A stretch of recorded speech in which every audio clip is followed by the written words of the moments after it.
It's almost 7 p.m. So I'll wait for a few more minutes to see if anyone joins, and then I'll get started with today's session.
Alright, so it's 7 p.m. and no one has joined so far, so I have to wait for a few more minutes and then I'll get started with today's content. Okay, looks like one of the person is joining.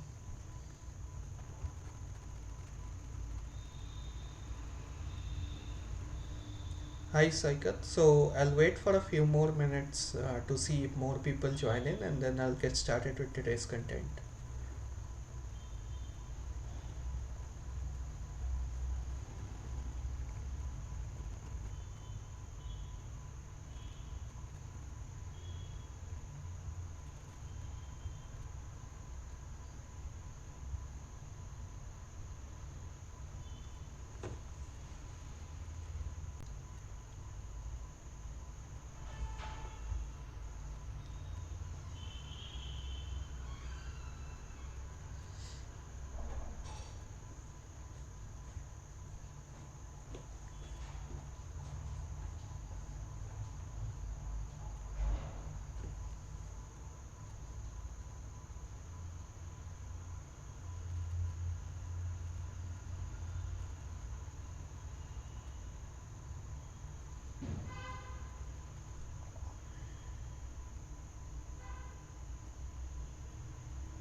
Right, since we have three people joining in, so I'll get started with today's session. Welcome to this week 2 TA session on traffic engineering. So today I'll be discussing the contents that were covered in week 2 lectures, and as well as I'll go through some of the problems that you may find useful in solving the assignment, and I'll discuss similar problems to assignment 2, which is I think due this week sometime. So yeah, that's the agenda for today. So I'll get started. I'll turn off my video and I'll share my screen.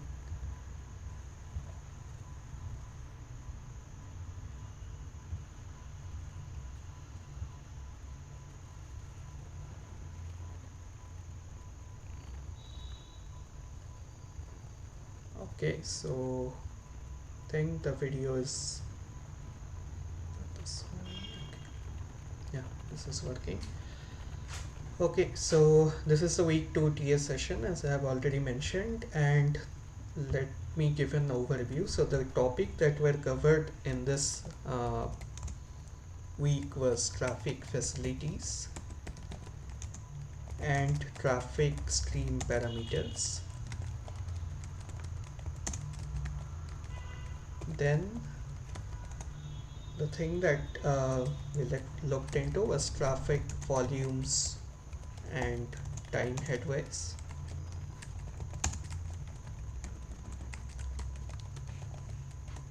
Then we looked at traffic density as well, relationship between macroscopic parameters,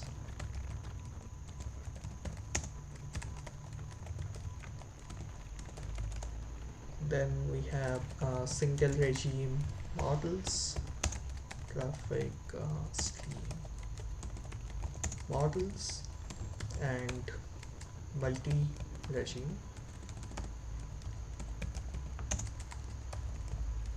traffic stream models. So these were the topics that were discussed in the lectures. So we'll see relevant problems to begin with, and if there is something that needs some explanation, I'll go through that and then I'll look into the assignment problems. So the first problem I'll look into is related to space mean and time mean speed. So I think the concepts were discussed in the class. So let's look at the problem first, and if the definitions and something is not clear, after that I'll go over the concept of this two kind of speeds. So this is some macroscopic speed characteristics, and what we'll be looking at right now is say 10 spot speeds I'll give.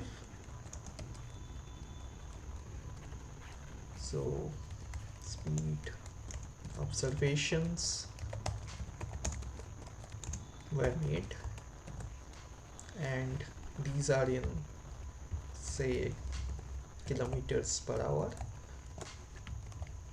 and I'm giving you the values, and these are say 30, 40, 45, 50, 30, 35, 50, 55.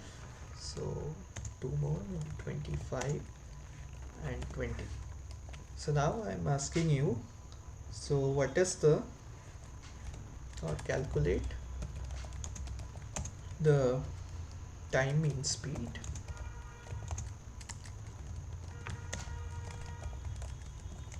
and space mean speed. So I think similar problem was discussed in the class, so it's better if you can solve it with me right now. So can anyone tell me what would be the approach to find out the time mean speed, which I am denoting it by say v underscore t here.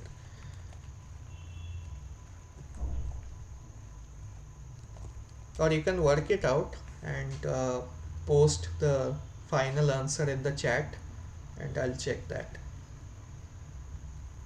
That way I know that you have understood. Okay. So this is time mean speed, which is Vt.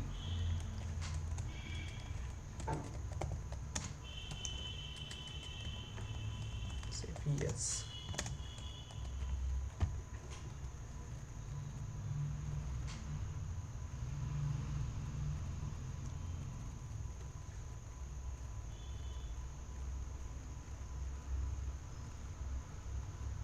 Okay, let me work out. Okay, I think it's better I'll wait for a minute and see if anyone posts something on the chat, and then I'll be moving ahead with the solution.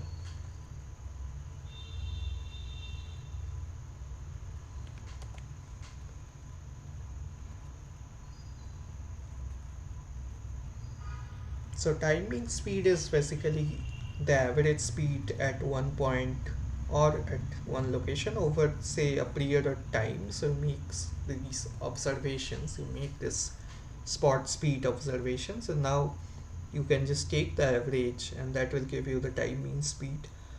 On the other hand, space mean speed has something to do with the road length.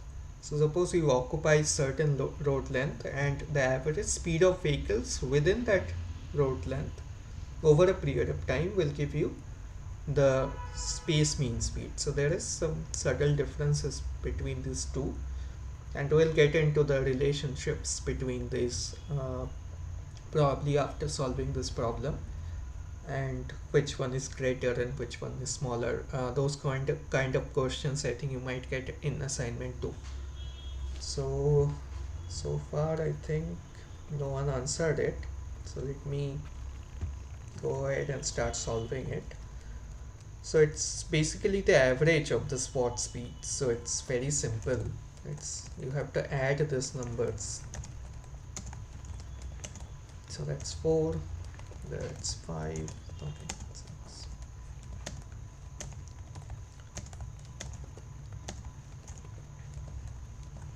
And this divided by 10 would be your answer. So this is in km per hour. And what would be the answer? Let me quickly work it out. So it's 30 plus 40, okay.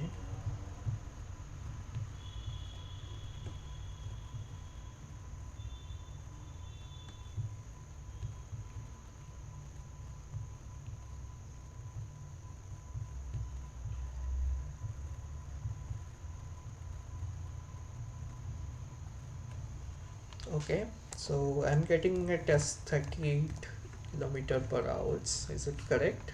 Maybe can anyone confirm?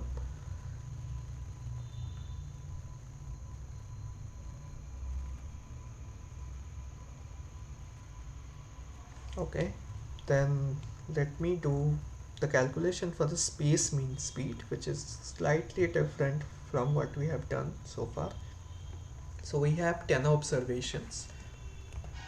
So this is 10 divided by this individual 1 by 30 plus 1 by 40, 1 by 45, then 1 by 50, then 1 by 30, 1 by 35, 1 by 50 plus 1 by 55 plus 1 by 25 and 1 by 20. So this would be your space mean speed, which comes out to be, let me calculate it again.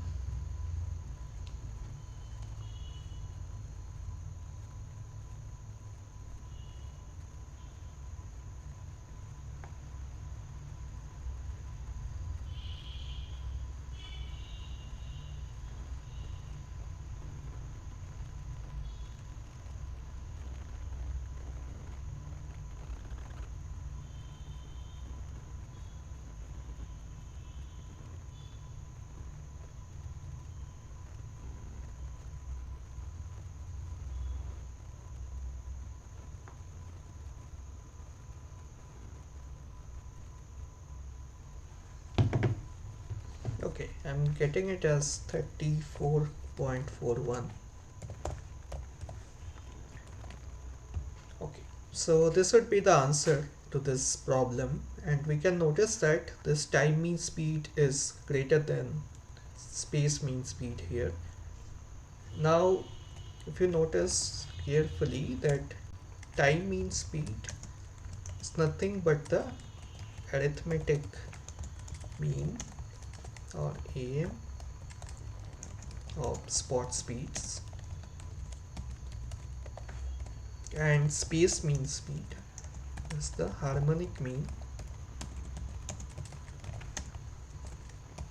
which is HM of spot speeds.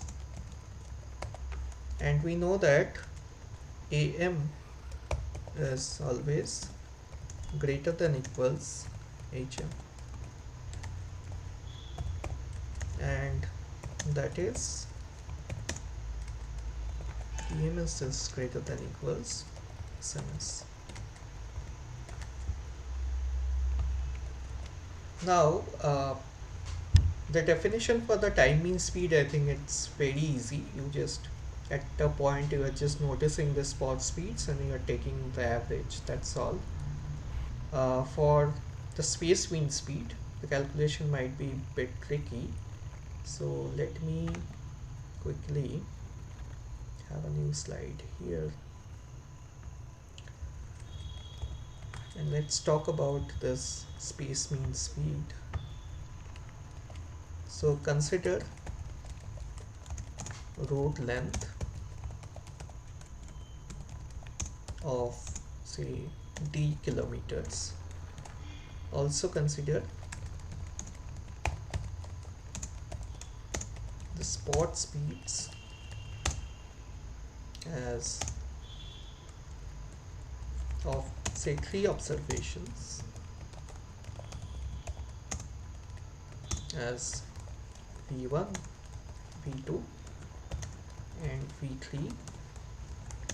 These are, say, in km per h. Now if I ask you to derive the space mean speed formula for this specific problem, it would be very simple. So what we are doing is that we are taking the road length of d kilometers which the vehicles will travel.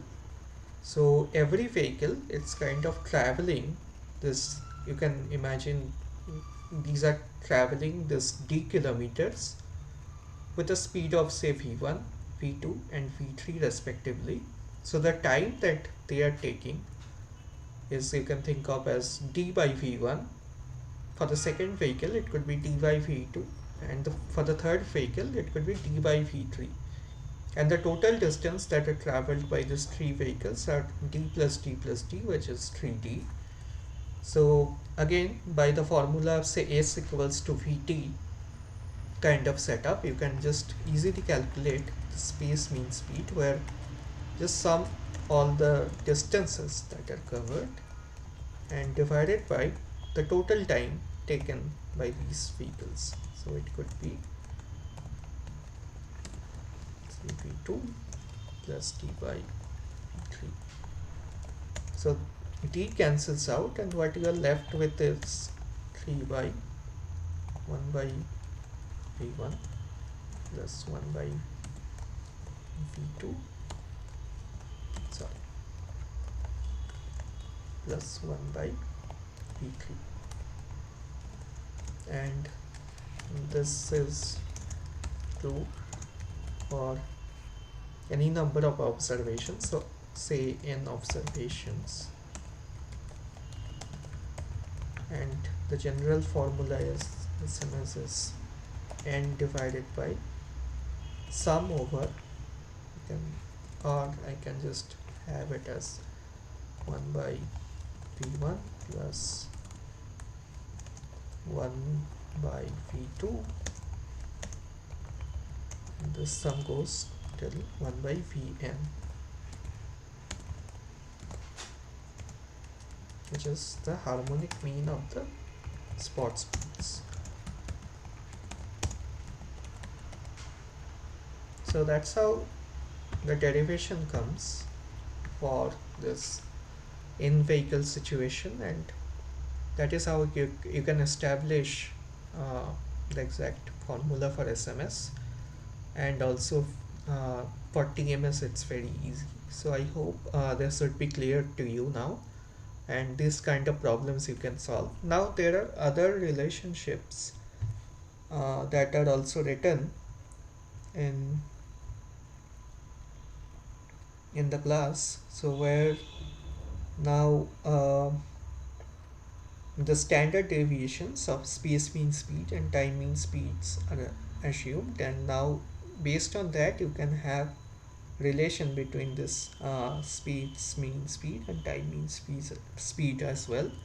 So basically I think it's not correctly written.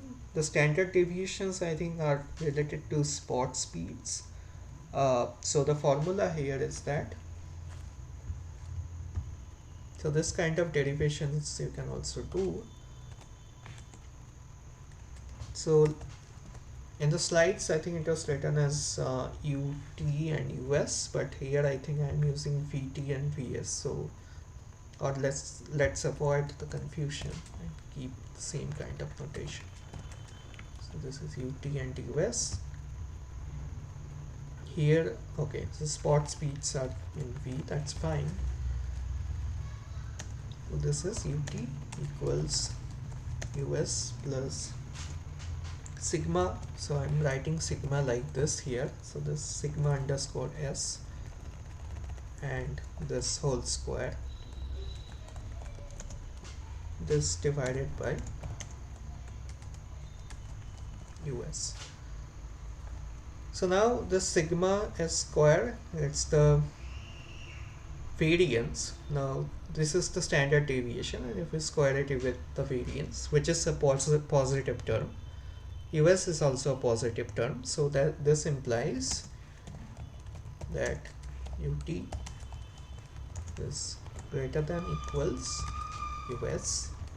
Now the question arises when these become equal, and if you look at this formula, so when sigma, let me just copy this, which is sigma S, which is the standard deviations of the spot speeds, is 0, we get UT equals US.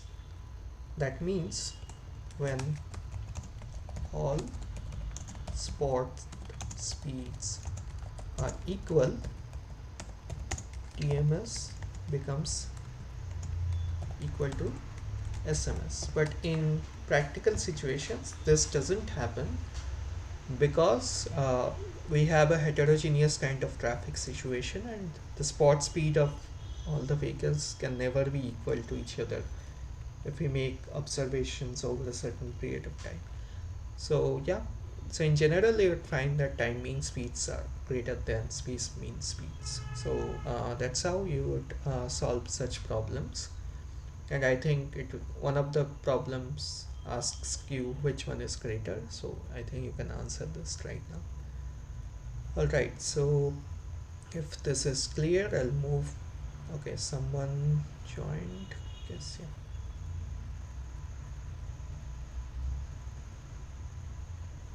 Okay, So I'll be moving on to the second problem right now. So I have already discussed this TMS and SMS. Next, what I'll be discussing, it's something related to this traffic stream parameters and their relationships, and mainly traffic volumes and time headways. Those things I'll be looking at. So let's move on to this AADT, which is annual average daily traffic.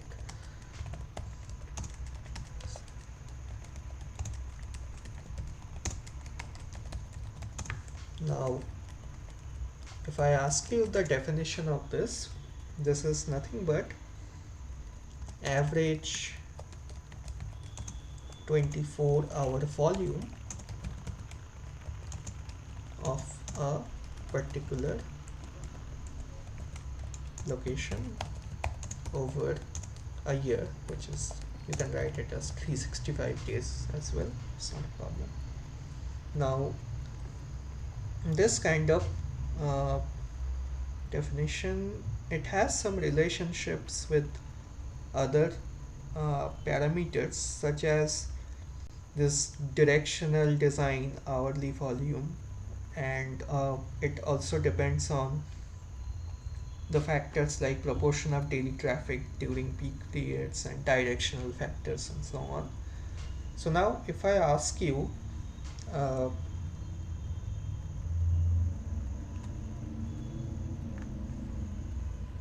or if I just tell you that,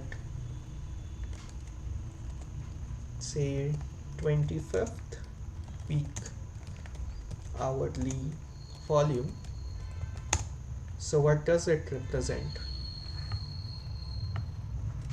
So what does 25th peak hourly volume represent? And the answer would be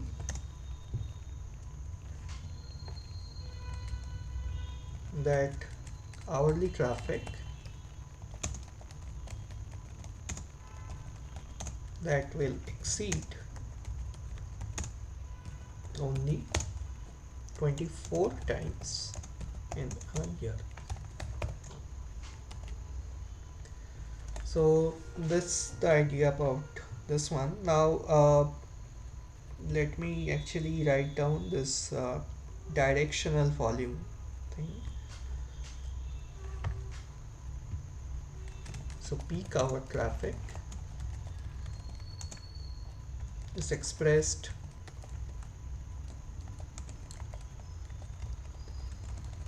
as directional volume,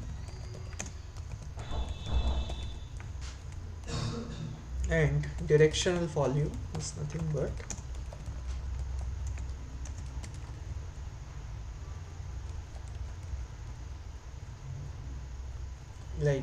it is related to this direction of travel, which is opposite in general in morning and evening. So in morning you are going from, say, your home to work, then you are returning in the evening from your work to home. So the traffic stream kind of behaves like this. Now both sides of a facility must be designed to accommodate this peak directional traffic flow, and in design what is typically noticed is that this directional design hourly volume, which is DDHV, is equals to this AADT that I have talked about, then this times directional factor, which we'll see later, and also proportion of daily traffic during peak. Now let me see if problem can be solved related to this, but yeah, sure, go ahead.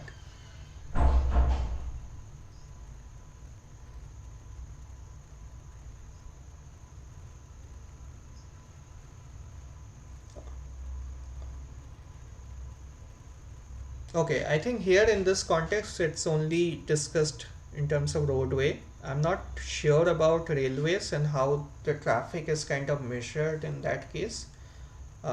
If the measurement is similar to this, then we can define similar metrics for that as well.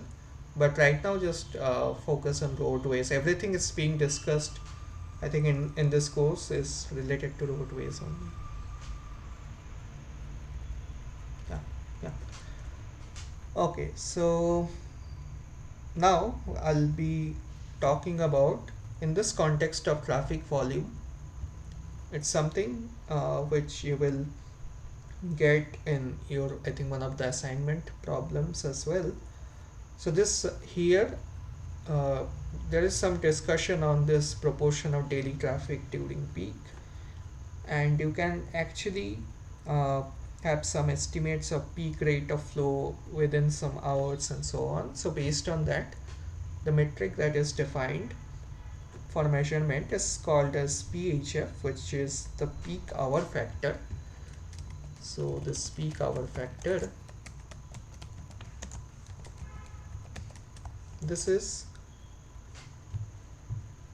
nothing but a relationship. So this kind of relates the hourly volume and maximum rate of flow within the peak hour.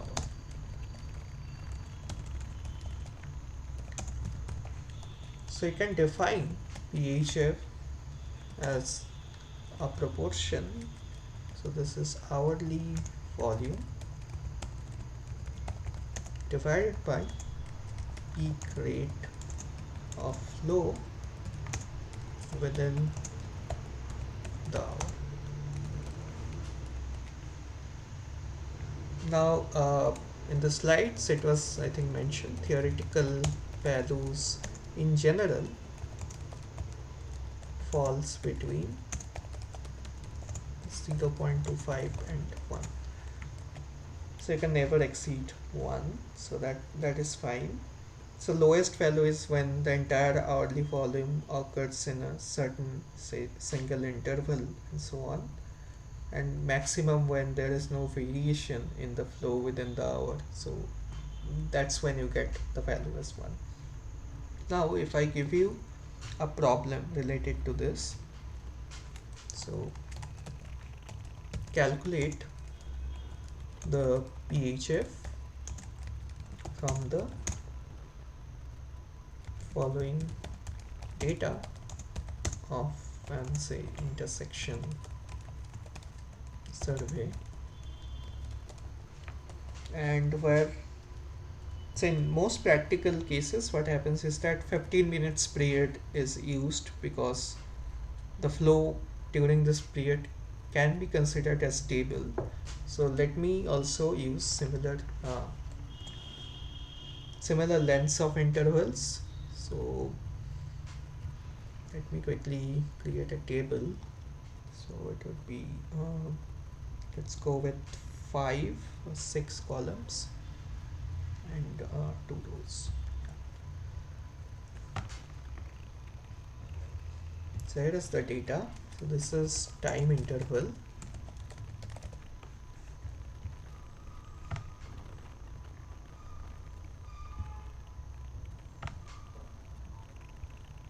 and second you have vehicles.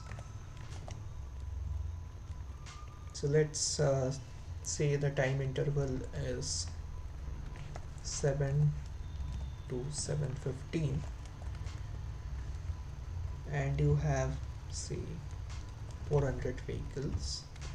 Then 7:15 to 17:15 to 17:30,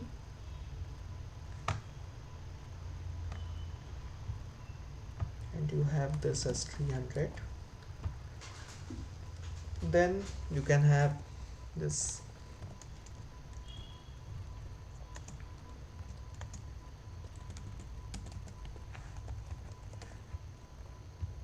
and this could be, say, again 350.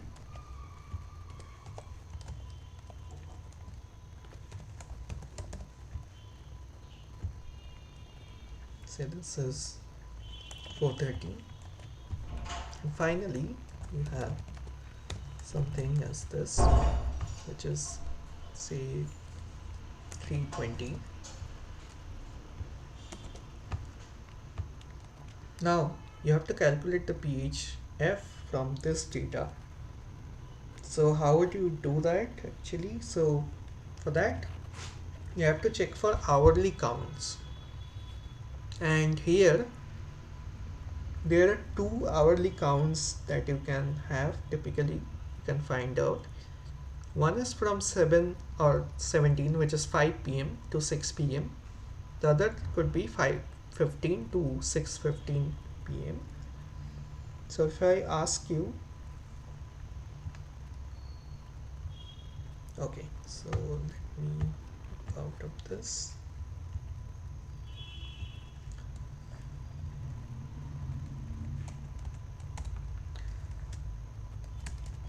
So what are the vehicle counts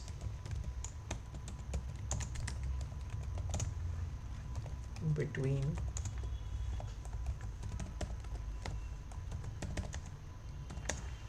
so can anyone actually solve this problem and tell me the answer? I'll wait for a few minutes and then probably I'll proceed with the solution. You can also send the answer through chat.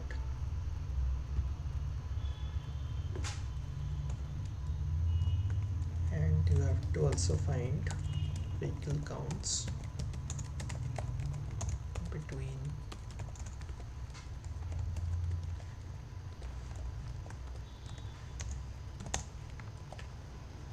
so this will actually help you out in finding this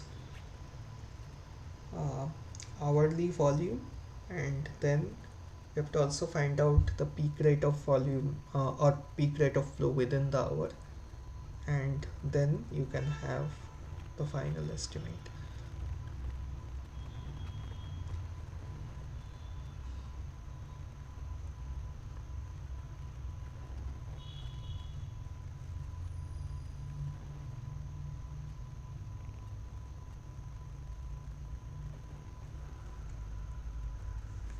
Okay, then you have to find as well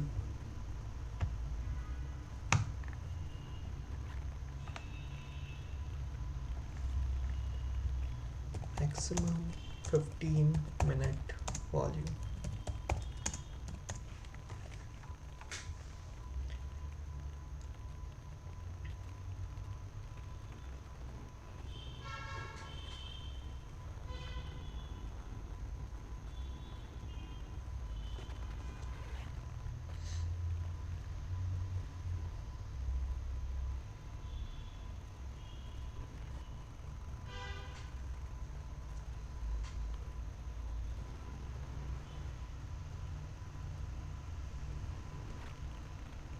Okay, so is there any response? No.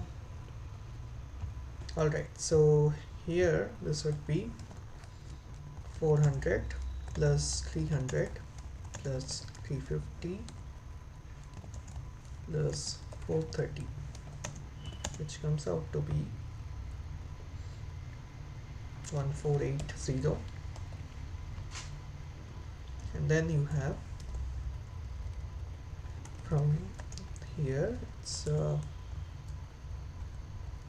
300, 350, 430, 320. This is 650. Okay.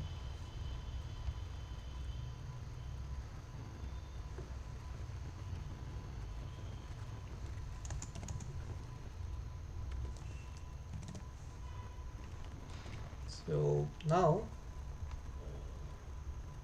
you can think of it as vehicles per hour.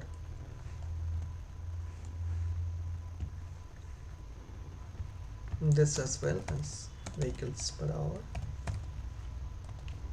Maximum 15-minute volume is from here, it's 430, but this is in 15 minutes, so you have to multiply it by 4 to get the vehicles per hour, and which comes out to be 430 times 4, which is 1720 vehicles per hour.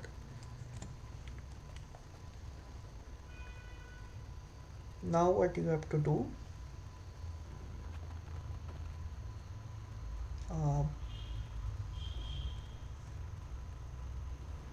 you have to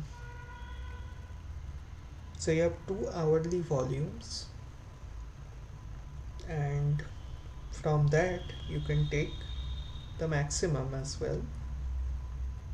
So the maximum one is 1480, and you have this maximum 15 1 minute volume. So finally what you will get is that PHF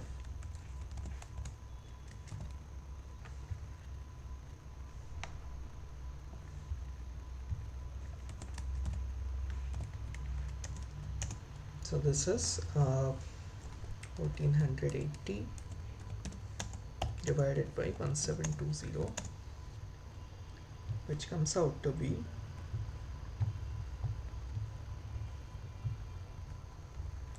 0.86. So this would be the answer for this problem.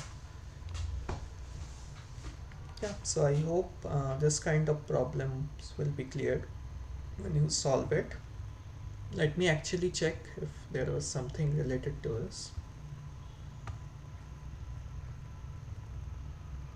The assignment, okay, so here the problem was considering standard 15-minute analysis period. If there is no variation in the flow within the hour, the theoretical peak hour factor value will be, it's very simple, it's conceptual, and I have already discussed it.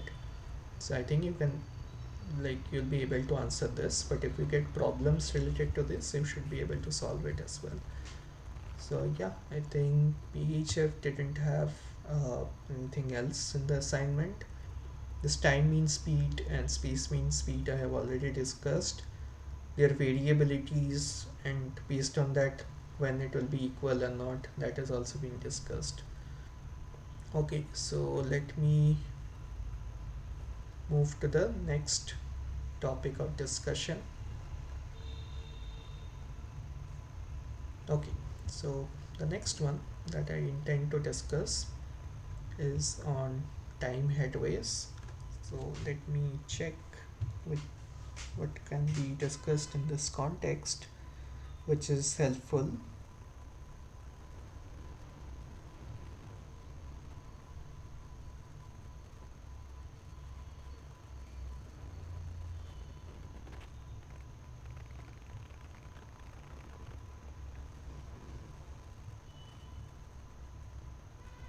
Okay, so there was a problem again associated with what we have seen so far. So let's first look at some of the uh, headway state distributions. So one you can think of is this random headway state distribution.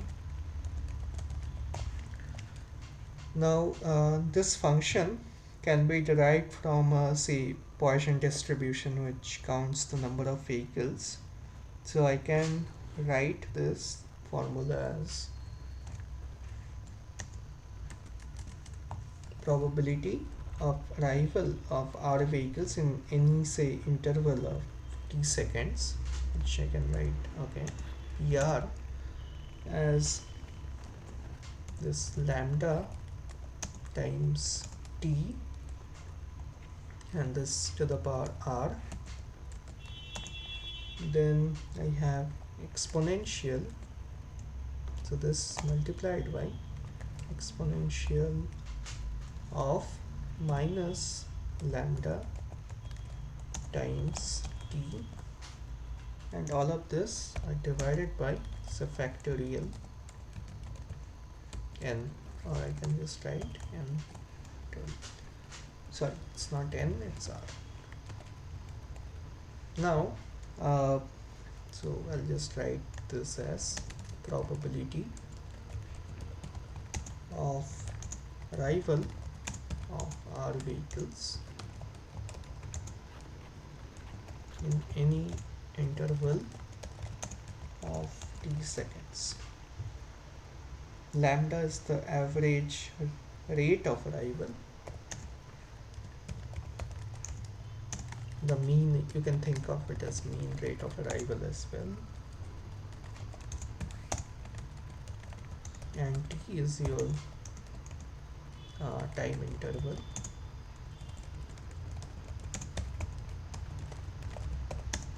Now based on this formula, we can notice that when r equals 0, so that means the probability of arrival of 0 vehicles in any interval uh, in t seconds. So when r equals 0, what you have is p0 and this lambda, so this becomes something to the power 0, which is 1. 0 factorial is also 1. So you're just left with exponential of minus lambda times t. So now this is also similar to the gap or headway, which is equal or greater than, say, t seconds. So this is equals to ph greater than equals t. That means the probability of headway h equal to or greater than t seconds. So I hope this part is clear. If it's not, you can ask question as well. And similarly, you can just have it very simply. You can this 1 minus the total probability is obviously 1.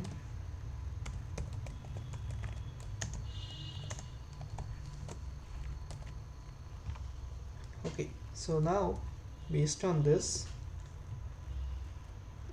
is also like called as negative binomial or negative exponential distribution, not binomial here. We're not working with that. So here what we can have, let me give you another problem. Say I tell you the count of vehicles arriving in 15 minutes is, say, 300. Now I want to know, calculate the probability of headway being greater than 3 seconds and less than, say, 15 seconds. Okay, let me actually move this to the next slide because it will take some space to solve.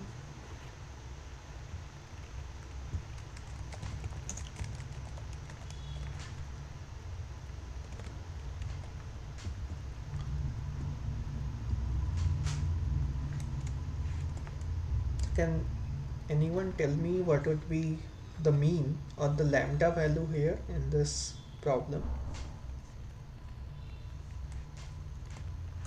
So this would be the answer.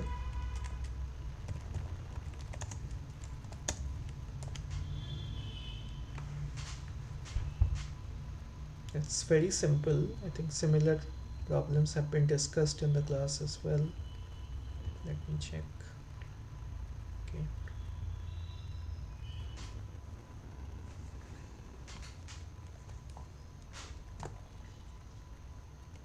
So 300 vehicles arrive in 15 minutes.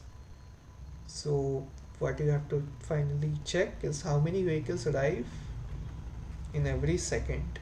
So for that, what you can do is 300 divided by this 15 times 60, which converts the minutes to seconds, which is 900, which is 1 by 3.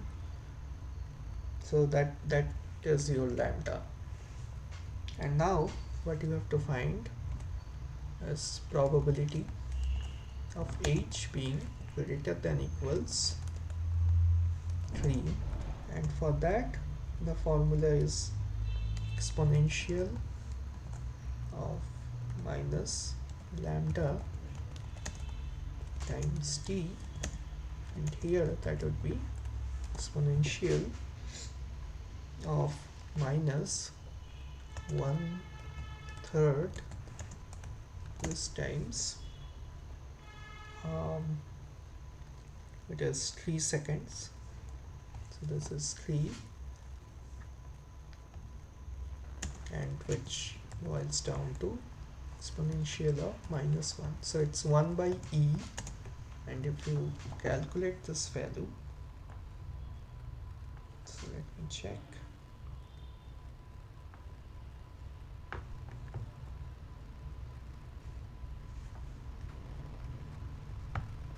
Okay, someone joined.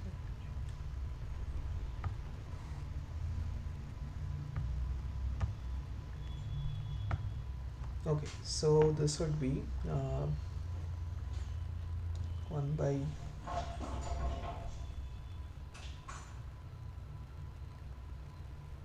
e, which is 0.367 or 0.368. Now you have to find out the probability of this headway being less than 15, and this is equivalent to having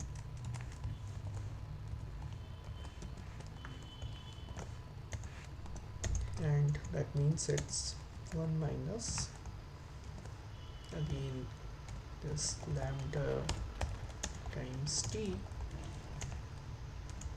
and it's 1 minus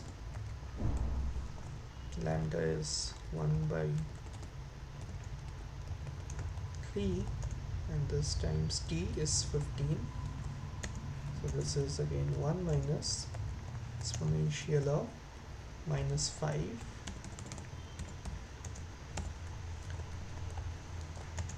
so this would be your answer, and it's e to the power minus 5, okay.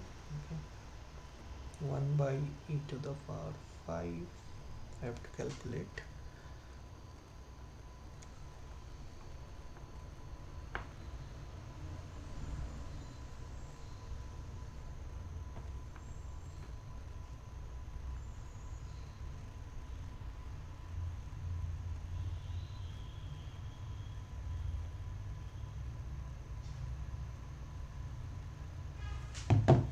Okay, it would be around 0.993 if I'm not wrong. Let me quickly check.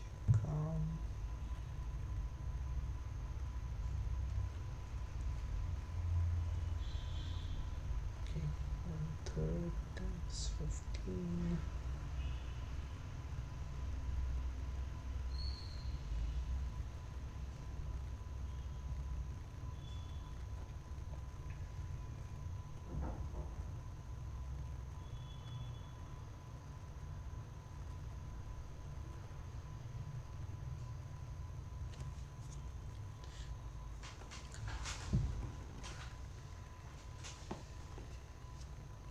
Okay, so I think this should be fine. Now if I ask you, what is the number of headways which is less than 15 seconds?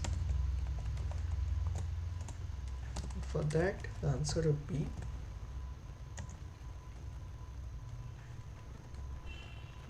there were 300 vehicles arriving in 15 minutes. Now the number of possible headways were 299, and now we have the probability of this being less than 15 seconds. So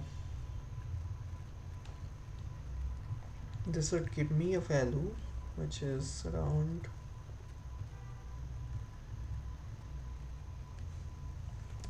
296.907, or like this is, you can think of it as 297.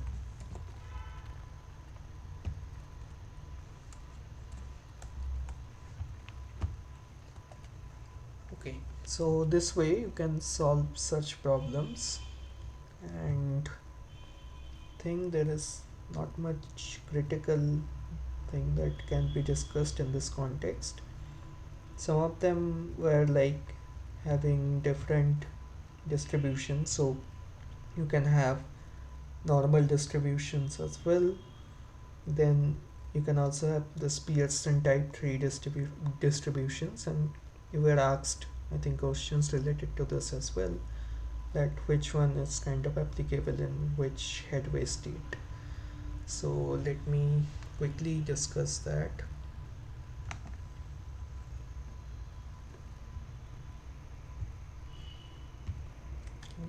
In the context of, say, time headways, so what you have is this three types of time headways. One is random, next is constant, and then you have intermediate. And the distributions headway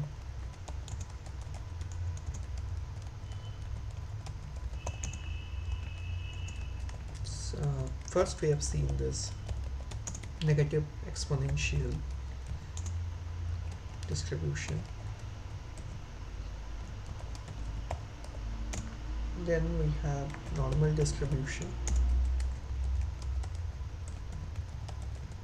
and for intermediate one we can have this Pearson type tree distribution. Okay, so in general, I think what happens is that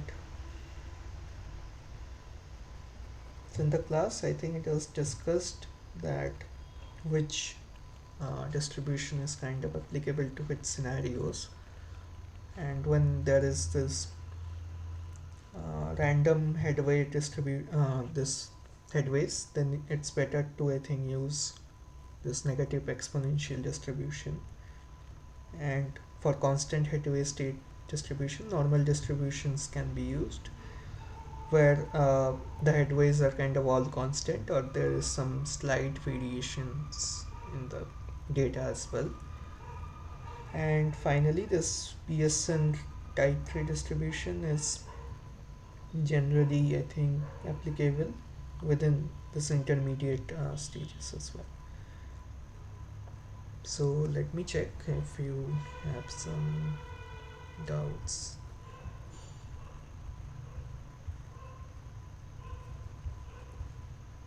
Yeah, I think you will be asked this question, which is very much related to this thing, and I think this will be directly related to the slides.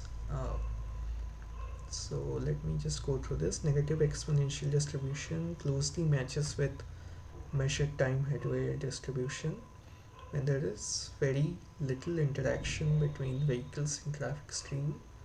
Okay, Pearson type 3 distribution closely matches with measured time headway distribution at all levels of traffic flow. So you can think of it as some sort of an intermediate scenario. And normal distribution closely matches with measured time headway distribution at flow near capacity. When the flow is near capacity, the headways are kind of having lesser variations among them. So you have to answer whether these are false or not. So I'll leave it to you. So I think you'll be able to answer this easily. Okay, so let me now move on to the next topic, which is the traffic density here in this context, I think jam density were discussed. Then there is something called as occupancy that was discussed. So let me just quickly write down this. Then you have occupancy, and the way this is defined is this one is traffic volume approaches zero, that means too many vehicles are in proximity, and for this one is the proportion of time a detector is occupied by a vehicle in a defined time period. So it is again related to, you can see that a detector is occupied means the entire length of the vehicle kind of goes through that. So that you have to take into account as well, and then there is the length of the detector that you have to also take into account. So now if I ask you the relationship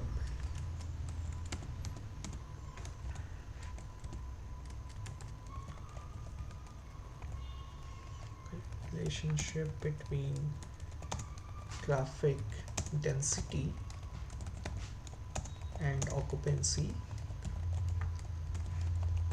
so what you have is this density, which is K equals, let me write it as small k, so this is O underscore C divided by this length of the vehicle, average vehicle length, and then you have the detector length. So where OC is the occupancy and PL is the average vehicle length, and finally you have this TL, which is the detector length. Now with this, if I give you a problem, this context, okay,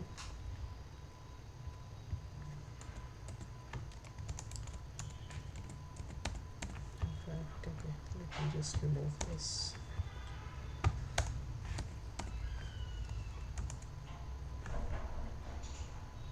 Okay.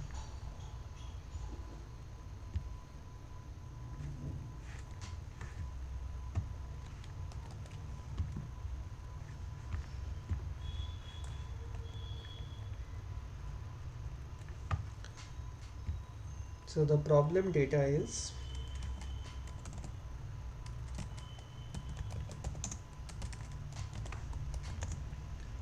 we have say detector which records this occupancy,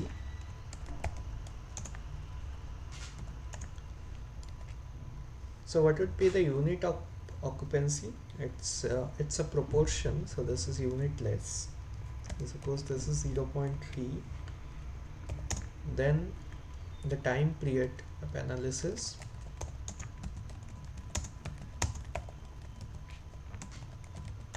say it's 20 minutes, and then we have average vehicle length as say 4 meters, and finally the detector length, that can be say 80 centimeters. Now I ask you, what is the density? So it's very simple. So the formula is set. So K is OC, which is the occupancy, which is 0.3, divided by this 4 meter plus we have 80 centimeters, so we can convert it into meters by divided it by 100. So this will give you the density in vehicles per meter. If you can multiply this with 1000, so this becomes 4 plus 0.8, so this is 4.8. This would be vehicles per kilometers. That means it's 300 by 4.8 vehicles per km, which is, let me calculate,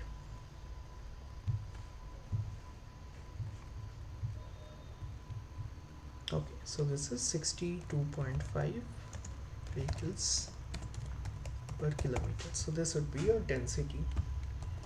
So you can solve such problems using this approach, and it's very easy. It's just you need to know the formula and just putting the values and so on. So now in this context we can also discuss few more such problems. One would be related to, say,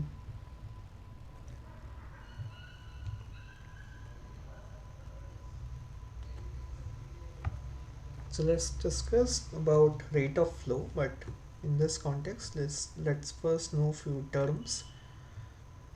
So one of them could be spacing, and the spacing depends on traffic density.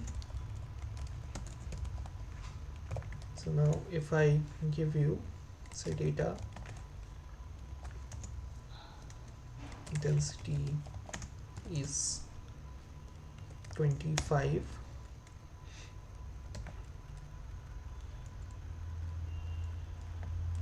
vehicles per km, what would be the spacing? So if you want to solve this, it's, you can write it as S equals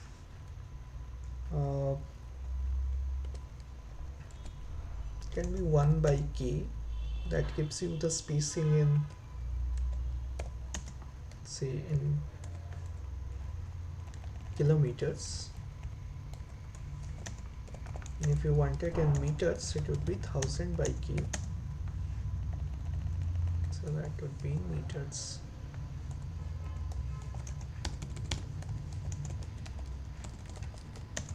And that gives you 1000 by 25, which is 40. Okay.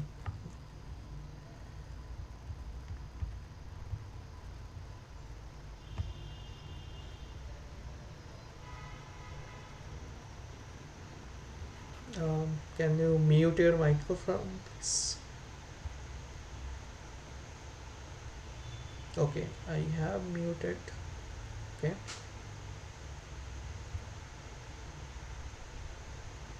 Hope I am audible. If not, let me know. Anyway, so this is 40 meters, which is the spacing in this case. Now, if I ask you to have relationship between time headway and spacing, so in this context the value would be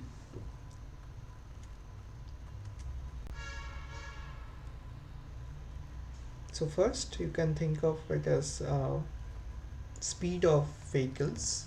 So this could be Vs, which is the space mean speed. You can write it as Us as well as before. Then the rate of flow, which is Q, and this divided by K, where Q is the rate of flow. And now you can also write, or you know that S is nothing but 1000 by K, when you will use this kind of units. So that is Vs becomes this 1000. So K is 1000 by S. So Q times S divided by 1000. And here you can write Q as something called time headway H times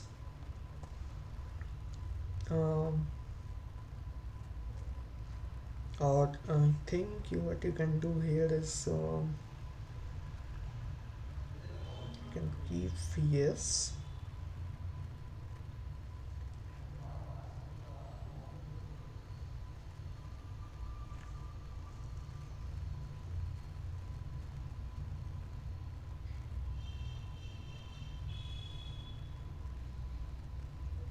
so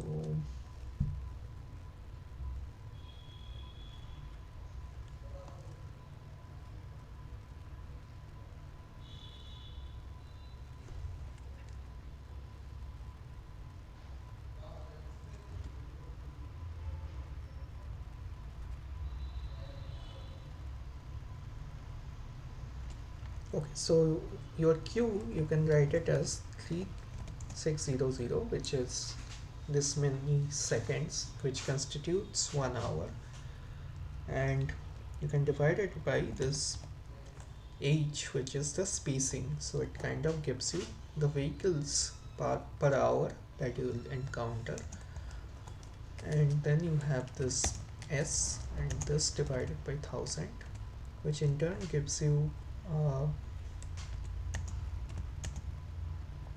let me quickly work it out.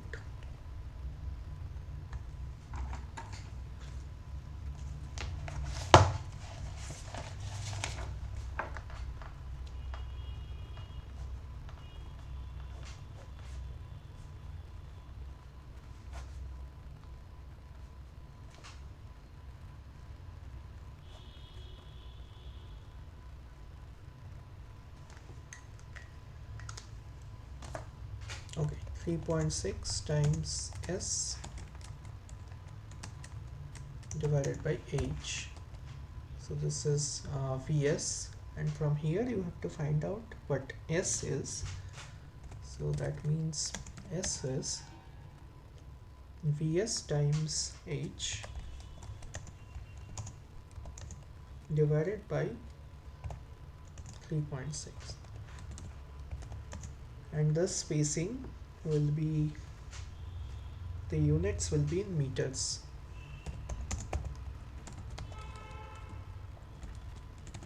Okay, now let's check a problem data and try to solve that problem.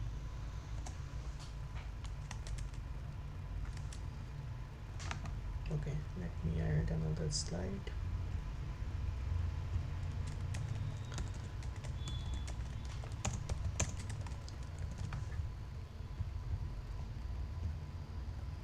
Okay, in this scenario, suppose we have average spacing, which is S, or let me write down the notation, the full thing, 60 meter.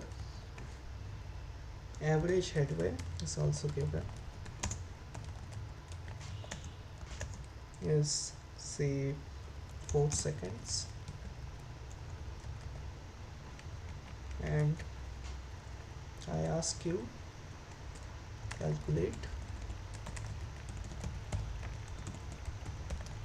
the rate of flow, density, and speed of traffic. Now from the previous slide we know that your density K is nothing but 1000 by S. So K is 1000 by S, which is 1000 by 60 which is 16.67 vehicles per kilometer. Now rate of flow, which is Q,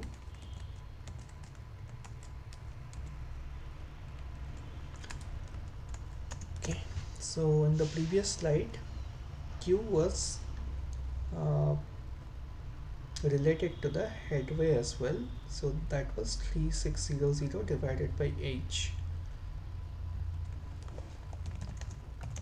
So if you put this value, so this will be your vehicles per thing hour, yeah, and this would be 900 vehicles per hour. And finally, if I ask you to estimate your speed, this is nothing but Q by A from this slide, and that gives you the value of Q, which is 900 divided by 16.67. This is in kilometer per hour, and the value turns out to be, let me quickly check,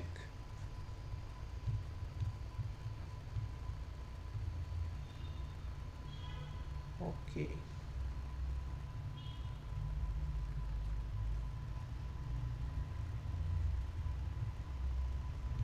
okay, it should be 54 kilometers per hour.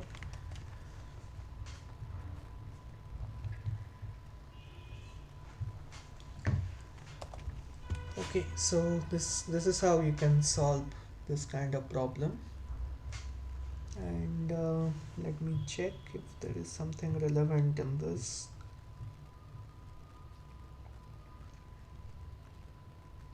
Okay, in the context of this space headway, I think there is another problem that you can think of. So let me give you the problem data, where we have data of, see, two cars racing for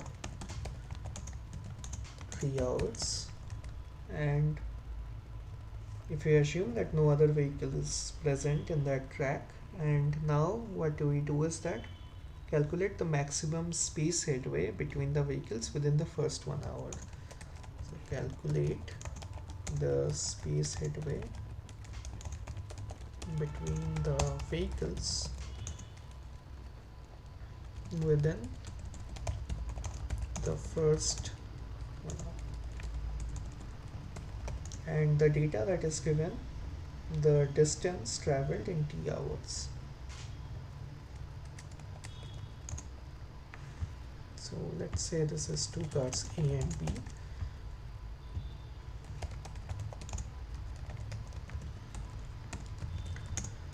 Traveled by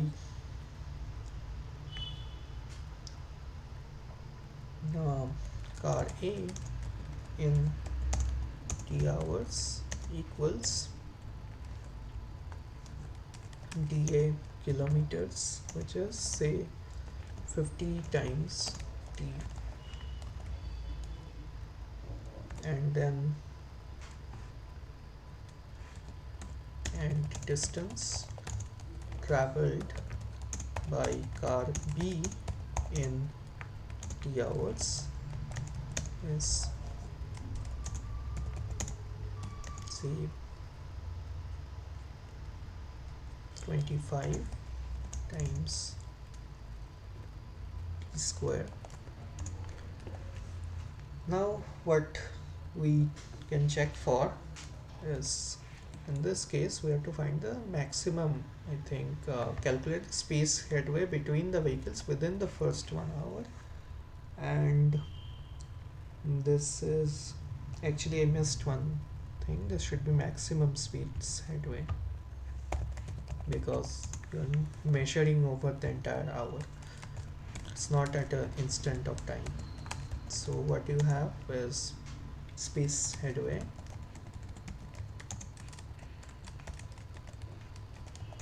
equals this dA minus dB kilometers, and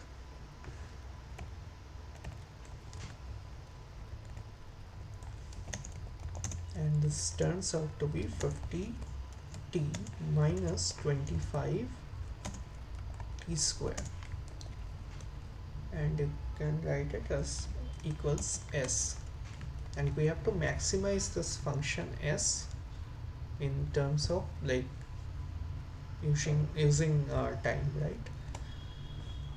So what you can do is you can find ds by dt, which gives you 50 minus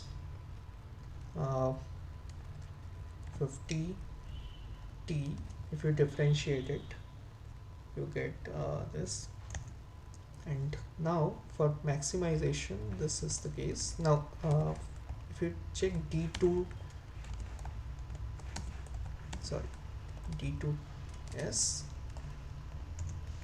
divided by dt2,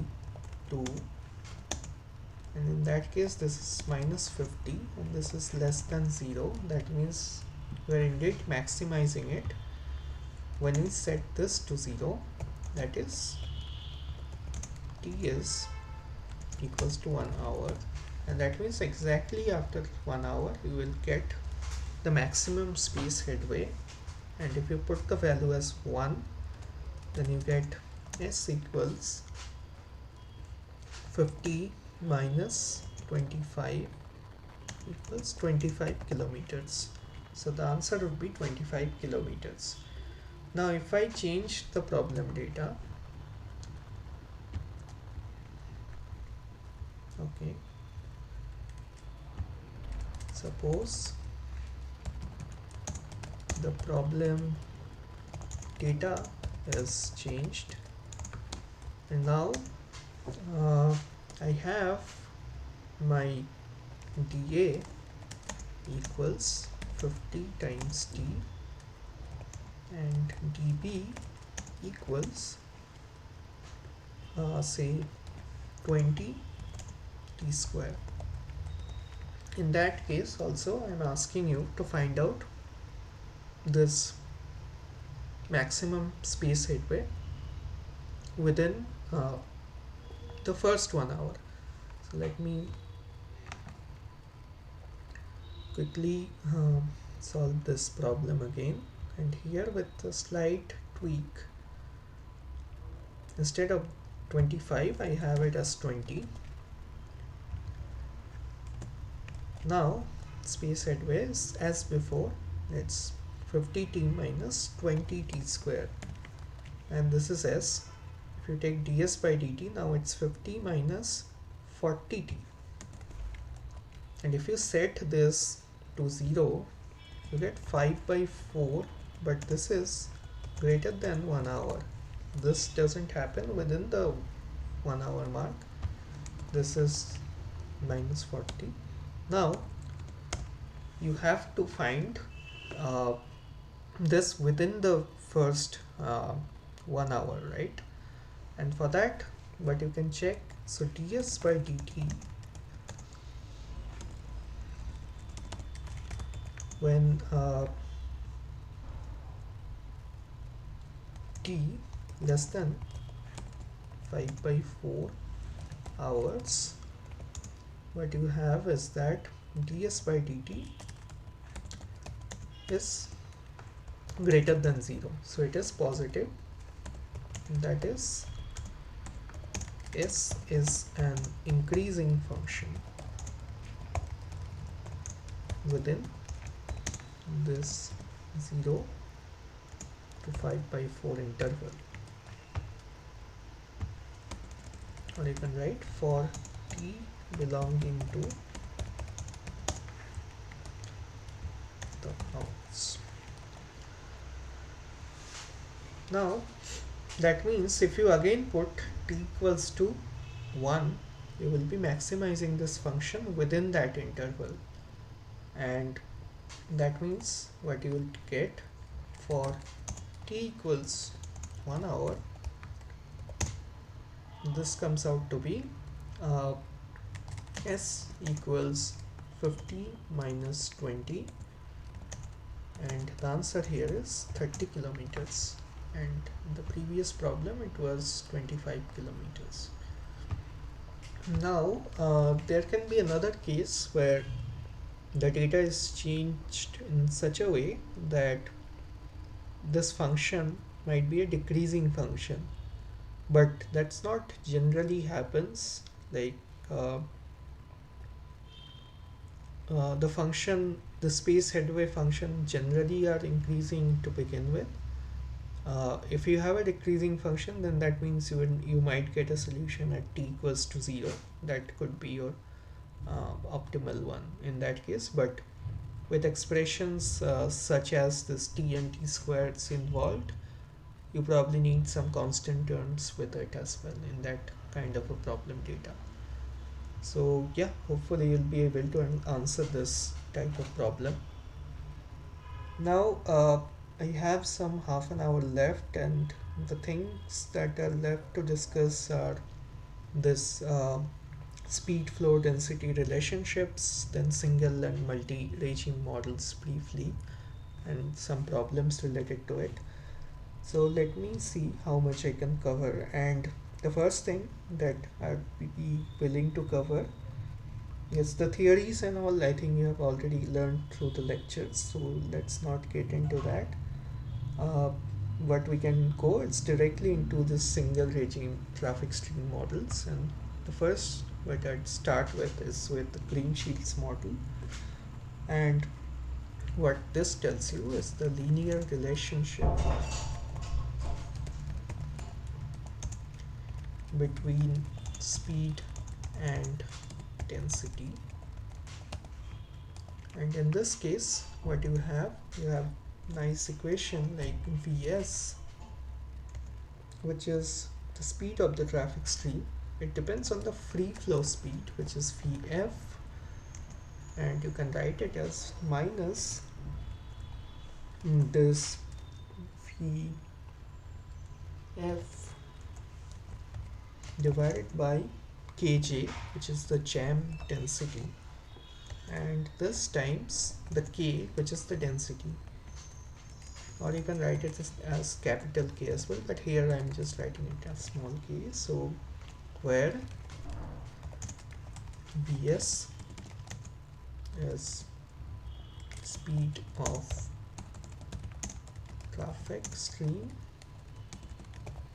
then you have Vf, which is the free flow speed. Then you have Kj, which is jam density, and finally what you have is K, which is the density. Now in this is the Green Shields model, which is a linear model. Now there are some boundary conditions. What happens when k equals 0? So in that case Vs becomes the free flow speed itself. Then there are other things that you can find out from here, like where the speed of the what would be the speed at maximum flow. That means that would be the optimal speed, or it could be the density at maximum flow. That can be your optimum density. So based on this you can put Q equals KVS. So remember, this Q equals KV is actually the space mean speed, not the time mean speed. And if you do that, it's K gets cancelled out. So Q is nothing but Vf times K minus, okay, it's not getting cancelled out, it's actually multiplied together, sorry. So it's Vf divided by Kj times K square. So here if you plot a curve between q and k, you get a parabolic curve. So it's not so the previous one was a linear curve, and here you get the this parabolic curve. And then you can also put the relationships between, you can have a equation for uh, q and vs, so you can eliminate k and you can just have q and vs into it. The way of doing it could be, instead of k you can just put q by vs here, and then uh, just multiply everything by vs, you will get another equation in that case. Okay, so let me check if this is true.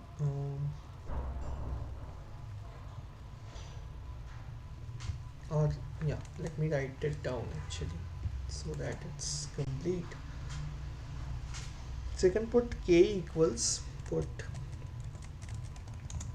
k equals q times vs, and that gives you the relationship actually is between, what we want to find out is q and v. Okay,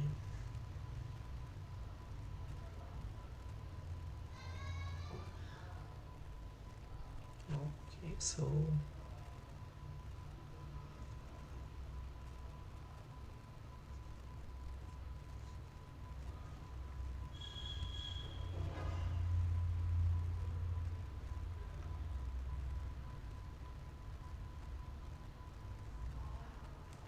okay, so that gives you vs equals vf minus vf divided by kj times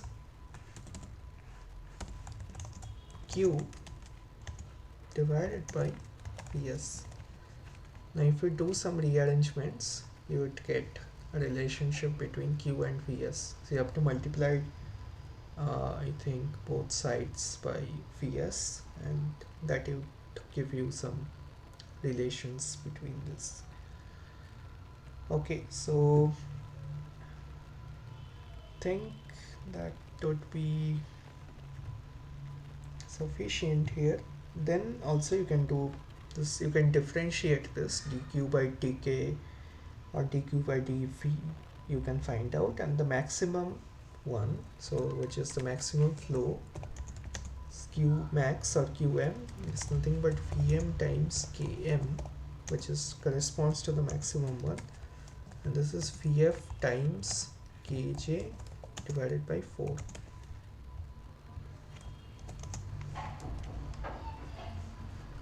So this is according to Green-Shields model, and if I give you one problem related to this, so let's just solve one problem.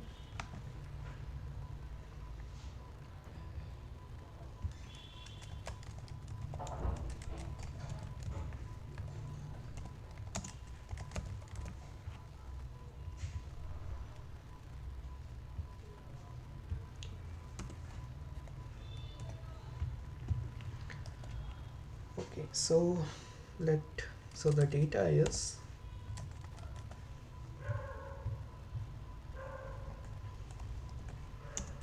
free flow speed equals 90 km per hour,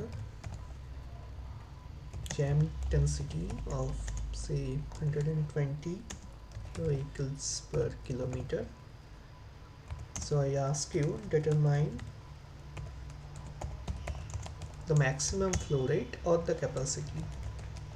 Both are the same in this context. Now what we have is that Vf is given, Kj is given, and we already know how to get it, right? So it would be nothing but Qm, it's 90 times 120 divided by 4,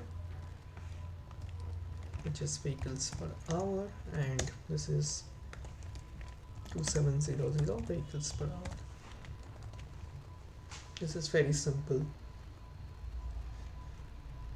And this can be derived from q equals to kv relation, and then just doing dq by dk equals 0 and finding out uh, a relationship, and that gives you km and vm basically, and which is also vf times kj divided by 4. Alright, so let's check, I think, one more problem. So the data could be this v s equals say 120 minus 0.6 k. So this is Green-Shields model because it's a linear relationship. Calculate the maximum flow. So it's very much similar. We have to find the free flow speed and the jam density, and then we can find it out. So the approach here could be to say use q equals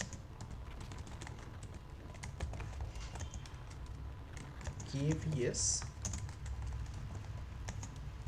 So it would be k times, say, anyway we are just maximizing it, so we can directly have this as a function of k and then just differentiate and set it to 0, and that would do for us. So this is 0.6 k square. Now I can take dq by dk, which is 120 minus 1.2 k, which gives me, if we set it to 0, and then you can have the second order derivative which is negative, which is 1.2. So that is, your k is 100 vehicles per kilometer. And similarly, what you can find out is that, so this is your density at which the flow is maximum, and you can just put this value into the main equation and that would give you the maximum q value. Let me just quickly check.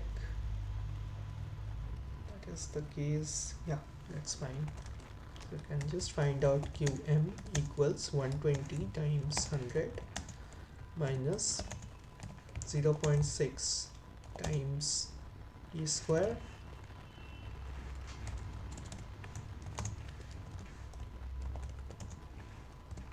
so this is 12,000 minus 6,000. Is it? Yeah, correct. So that would be 6,000 vehicles per hour. So that's how you solve this problem. Okay, so that's all about this Green-Shields model. Let me see how much I can cover. I think I intended to cover 3 more such problems. Then Greenberg's model, it's very similar. So let's actually solve similar problem that is there in the assignment. I think, let me just quickly open it. So in the assignment, I think this problem is directly from the class material, so you can answer this. This is also direct from the class material, and we have discussed this at way state. This one is very simple. It's which one is linear, parabolic, and those kind of natures, and which has the relationship as incorrect or whether all of them are correct, those kind of thing. Here the flow speed relationship that is given, this is actually related to Greenberg's model, and that I'll be discussing, where this log term appears in this case. And you have an expression like this, and what you have to do is calculate the density at maximum flow. So it's very much similar as before. you have to again set that dq by dk equals 0, and for that you have to convert this v into k and so on. So that's one way of doing it. Speed and intensity at maximum flow, okay. Or you can just find the speed at maximum flow, find out the maximum flow, and then you get the density. So that's another way of approaching this problem. So let's solve a similar problem. I think the same data was also, I think, provided in one of the lecture materials. Okay, so here let's give me the data. This q is, just quickly let me check the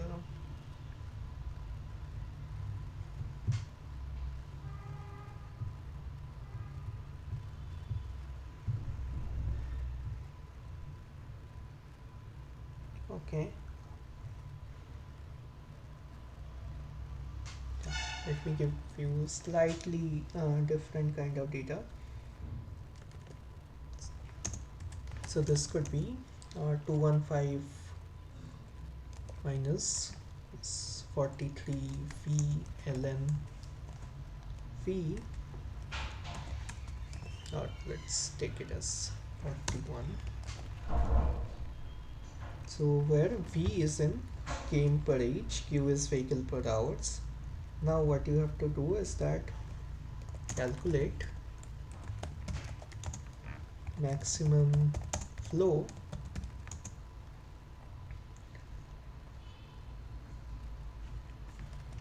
and just calculate the maximum flow, that's all. It's very simple here. So what you can do, you can just take dq by dv. This is 215 minus 41, because it's okay, let me just do v times 1 by v for the log part, and for the other part is minus 41 times ln v, and then you have just 1 for the v part. So which gives you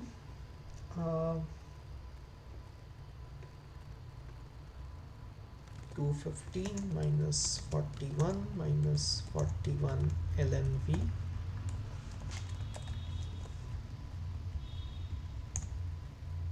and you can set this to 0 and find out what your v value is. So if you take the second order derivative here, in order to check whether it's a maxima or a minima, although it's very clear, but you can do it mathematically as well. This is minus 41 divided by v, which is, v is always positive, so this is less than 0, so that means we are looking at maxima only. And if you work it out, so it gives 41 ln v equals 215 minus 41, which is I think 174, and that means that is your v is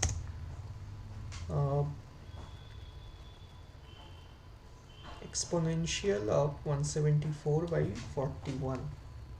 Let me quickly get that.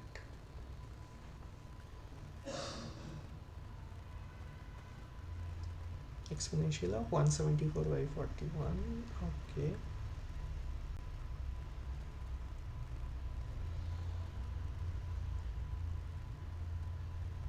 Okay, it gives you 69.68. That is v equals 69.68 km per hour. And finally you have to find out the maximum flow, so it's putting these values here. So q max or qm,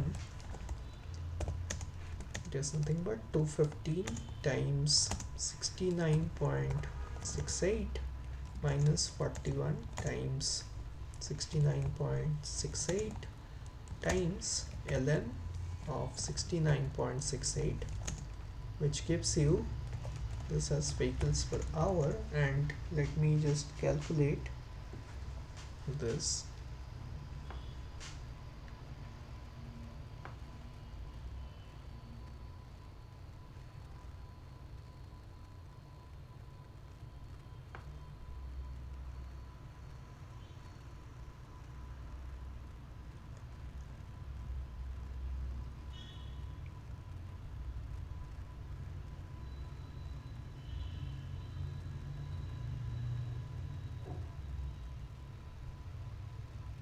Okay, it gives you 2856.84, or you can write it as 285. Okay, let me write it as vehicles per hour. So this would be your answer in this case. So in the assignment, I think you are asked similar kind of expressions are given, and P represents the speed, and okay, so calculate density at maximum flow. So once you get the maximum flow, if I ask you to calculate, okay, calculate density at maximum flow, and that gives you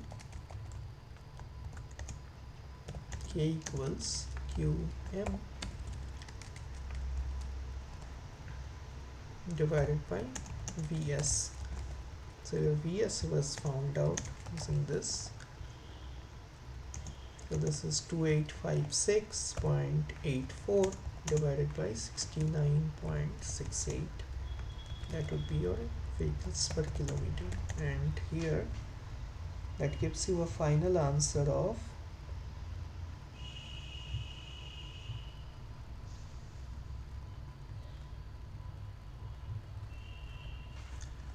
okay, it's 41 vehicles per kilometer. Okay, so that's interesting because this comes out to be the same coefficient as this one. Yeah. Okay, so here I think you have to check what kind of solution that you are getting. Then problem 5 I think was again discussed related to this time headways and so on. This problem 6 is related to traffic density and the level of service and when the system is more productive, and this is kind of again related. The system is actually more productive when the demand is kind of equal to the capacity. And what happens in that case? Let me see if anyone joined.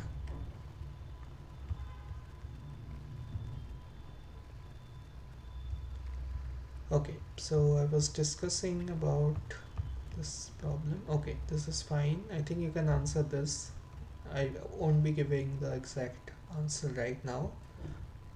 So then there is one problem. If observed time headway is given in one-way homogeneous traffic as 12 seconds, then which of the following describes the relationship between space mean speed and the distance headway? And similar problem have already been solved today, so you can, I think, work it out. Then you have something related to this Greenberg's, Underwood's, Eddy's model and modified Greenberg's model. So it's just a matching problem, and you can get it through the slides easily. And yeah, I think this is already discussed. So I wanted to discuss this one problem related to Underwood model, but it's very similar to Greenshields and Greenberg's that I have discussed already. So I won't be going into the details of the rest of the portions.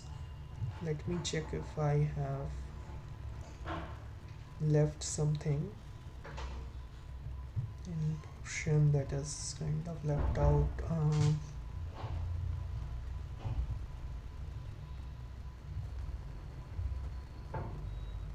Okay, so there is something related to calibration, but it's not We need not go into that depth right now. It's just a statistical calculations and all that. Okay, so let me check the other problems. Again, this is related to rate of flow. Computed using flow represents average of all points within the defined section. So again, it's very this is related to force flow conditions, so it's again directly from the slides. I think you can answer. Yeah, I think this is again from the slide. It's I think in the first module itself, B1, the first lecture, I think lecture 6. Yeah, these are again you can answer. It's not that difficult.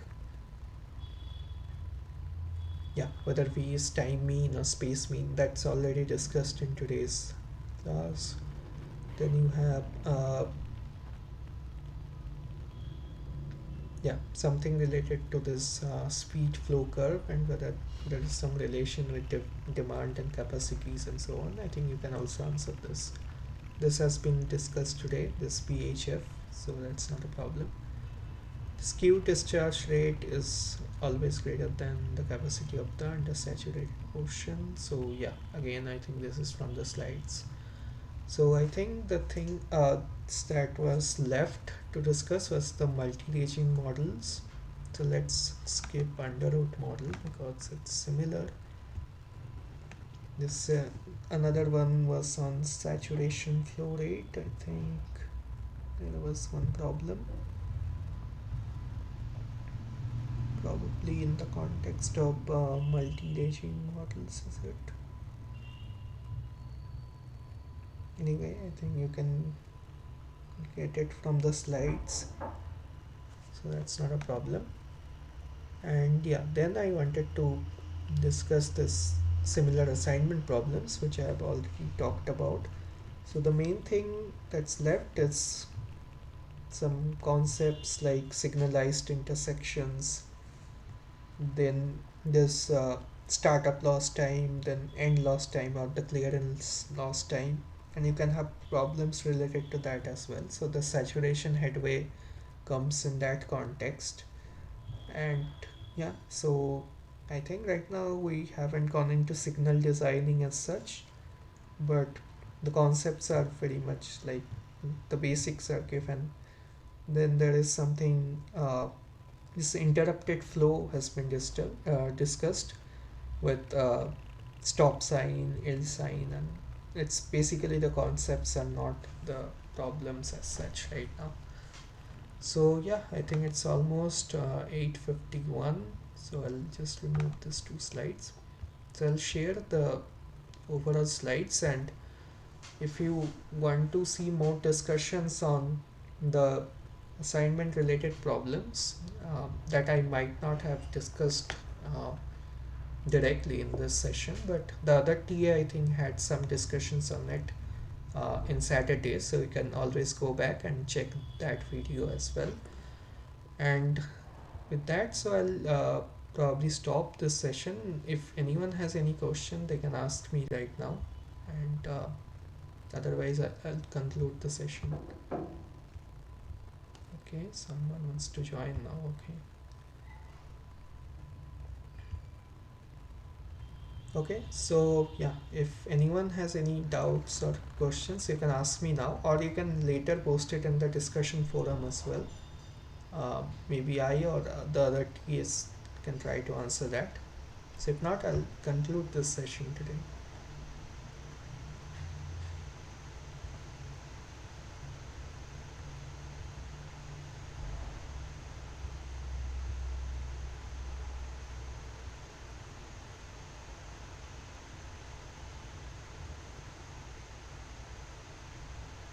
Okay, you are free to leave if you don't have any doubts.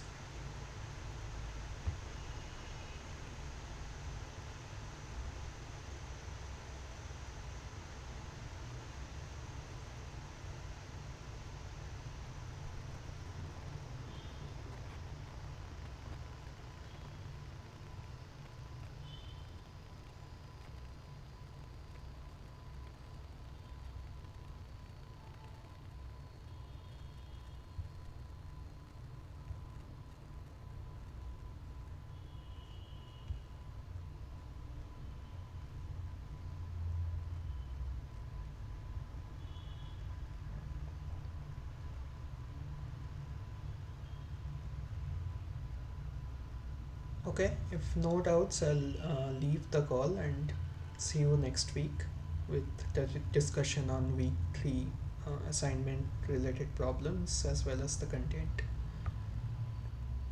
Thank you.